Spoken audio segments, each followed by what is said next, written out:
Bortle here, back from the PPT Origins event. That is right, guys. We have here finalists utilizing this Altergeist deck featuring Dogmatika cards. My goodness, please introduce yourself to the world, man. Hey there, I'm Lucas Johnson. I'm from the Muskegon, Michigan, but I mainly practice in the Grand Rapids, Michigan area. Frequent attender of Starlight Games, which is an up and coming, I think, store and hopefully maybe team as well. I played Altergeist Dogmatika for the event. The purpose of the Dogmatika was to help basically secure free searches with things like punishment, and then just like free pops with like Newtonus, and then just also just to help cover the bases with the issue with Dragoon. With Pretty much sums up to why you chose this archetype post ban list. Was that right, or is there another reason why you chose this deck particularly? I think that's the main reason. I also another big thing going to the event was crossout designator was going to be legal, and I wasn't sure how many people were going to have access to it. And crossout's obviously going to be a huge hit against hand traps, but I figured maybe a trap deck might be the move for this format. And I did cut down on hand traps just to kind of avoid getting hit by crossout designator. So that's why like ashes would be normally played, but I swapped those for torrentials. And then even in the side deck, I swapped them for like power cards. That makes a lot of sense. You kept the best hand trap for your deck because who doesn't love a fake imperm faker, you know? Right. So before we start the actual deck profile, you have any further shoutouts, man? Yeah, aside from Starlight Games, just give a good shout out to the whole like Grand Rapids community scene and just in general, just like Michigan in general, just a lot of great players out there and always have a great time at the regionals and whatnot. I'm glad I actually got to go to a in-person event for like the first time, in a while. So this was like super sweet. Yeah, man, over 100 players, second place finalists. Well, without further ado, please take a look at the rest of the deck profile, man. Yeah, sure. So just to give a rundown, not have to go like two card by card, but I mean the Altergeist cards. I mean I have the whole monster lineup. There's nothing like too crazy to go about there. But it's all standard. And then same for the traps. The got the protocols and the manifestation and the imperms. Those are all like standard cards. I still play the extravagance because I need that like raw draw power to draw into traps, and then obviously the solemn grade. But when it comes down to kind of differing, I have the torrentials, which I was trying out. Those cards put in a ton of work going first and second, especially like I mean, it's just a crazy card because you can if opponent plays into it and they don't know it's coming, they'll just lose everything. I had a like even going second against one Tri Brigade player, he normal summoned a fractal on his follow up turn, and then I just torrentialed and he lost like Shreya Gap, lose everything. So I Oh, needed to have man. much follow up. So and then against another one where I had gone first, I had torrentialed him twice, so that was like crazy. But then the highlight on the Nadir servants and whatnot, though, that card is just straight amazing. I'm surprised it's still at 3, and now that it's been reprinted and it's actually very budget, and actually I would highly suggest that anyone who's playing Altergeist and wants to definitely include the Dogmatikas. They add a lot of stuff to the deck that Altergeist can't do otherwise. So like Nadir just gives you free outs with Entist, the problem cards that you would normally just lose to, like like Chuchi, Shen, Zeus is a big one. It baits out Revolt, like card puts in so much work, and then if you open up that in Meluseek, you basically can guarantee that you have a punishment key point to point on as the Fleur and the Hex and the Ecclesia help push for a game. Huge issue that Altergeist is they can't end games, and they usually can't get over untargetable or big monsters. So that's where like they help out a lot with that. That's like the main focus of the deck. Another key thing I want to notice is the utility that Nadir also brings in is because of like sending extra deck monsters aside from Entest, obvious, and Ash Dragon, and even Omega, as we have Totally Awesome. Totally Awesome is a fun. I mean, busted monster on its own, but the graveyard effect of adding back a water monster actually really helps, and just general because Melos it can add back Meloseek, which is arguably probably one of the best normal summons of Eltergeist outside of Marionetta, and I think Meloseek's still better just because of like it forces out almost 2 interruptions because it can remove a card and still search. And then also I did play Gameciels on the side deck, which are also waters. So that was just another like option there that I could have. The triple solemn judgment. Did you prefer to like?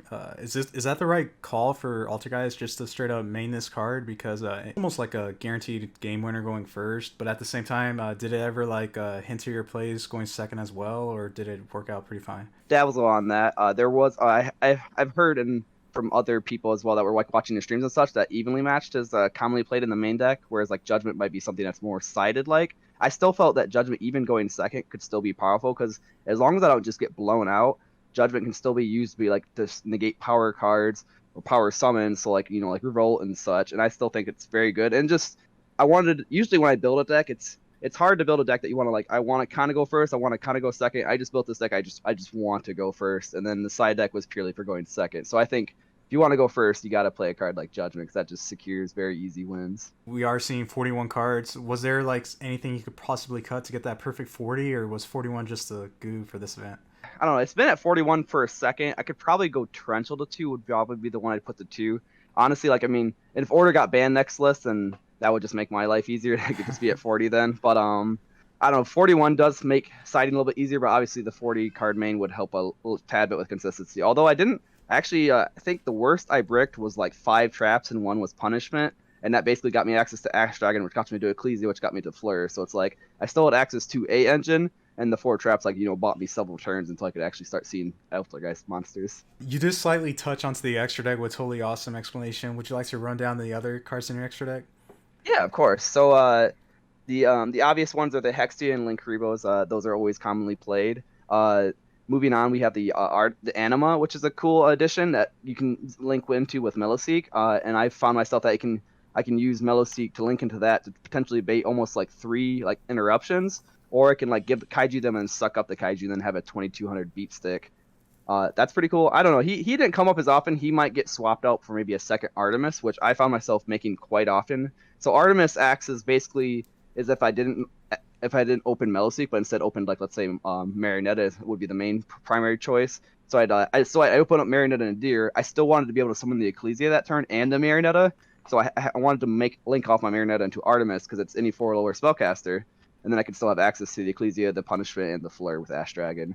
So that was a card that put in a ton of work. I think like there was one time I banished it off Extravagance and I actually wanted to go into it, so I was like, crap, maybe I should play 2 of this. And then the last one was a Nightmare Phoenix. So that one, I was playing it originally because it was like an out to there can only be 1 if I linked with like an Ash Blossom or something of that. But now that I'm playing all spellcasters, that doesn't really come up. But it is nice for linking off Ecclesia, so then I can then activate Nadir Servant and special summon or add back the Ecclesia and then special summon the Ecclesia again, so I can have more bodies on board. So that's what that card did, and it did come up a few times, but it could also be an Artemis.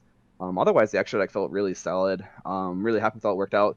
People would think that when you have like cards like Extravagance and Nadir, it kind of conflicts a little bit, but honestly, with a card like Omega and such, even if I resolve like Extravagance twice, as long as I have something with like 1500 attack for Ecclesia, I can still activate Nadir. Like I'm doing what I want. And again, Altergeist is a deck that you don't have to go into your extra deck to win. Like Hexia is like an awesome card, and that's really the only one I want to make. And once I have the 1 Linkrubo in the graveyard, I can just keep using the tribute effect to tribute Meloseek to search, and so I don't realistically need the other Linkrubos.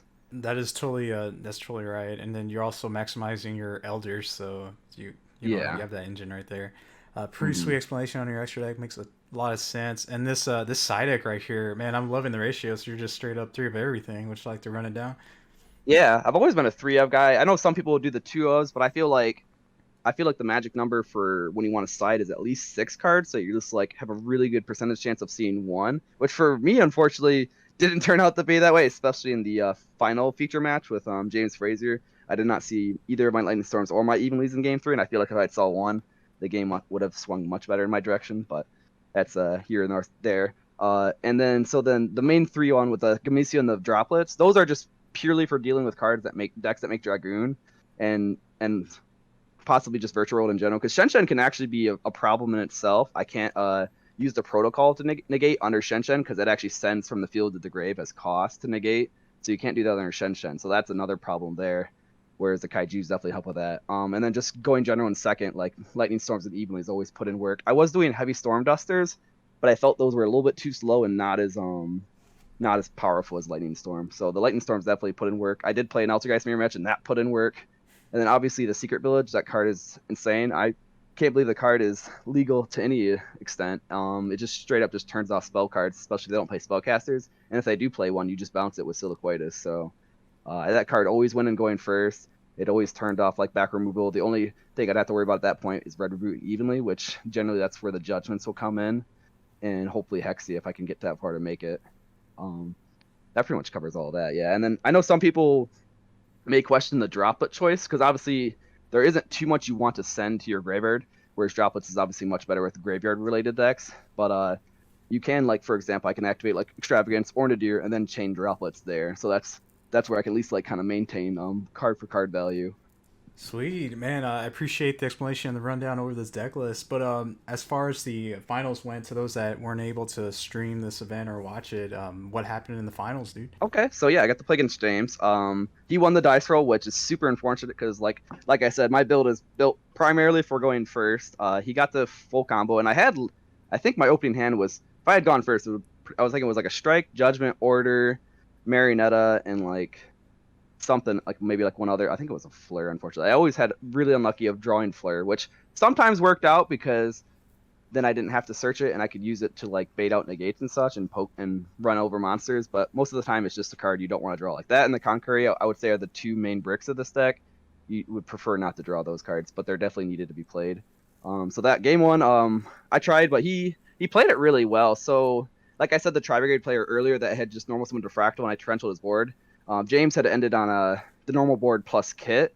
So the first thing he did when it made it back to his turn is he activated Kit and triggered the Shreg again. So the Shreg, he had Shregged in my end phase, banished one of my cards, and then he triggered Shreg to banish another card. So even though I had torrentialed him, I still basically lost everything, and he just proceeded to wipe me out because Tri-Brigade is an insane deck. And then game two, I got to go first, and I secured the village, which helped a lot. I was told that I think he had like two in his hand, and he never got to use his Twin Twisters because I was always able to maintain a spellcaster on the field.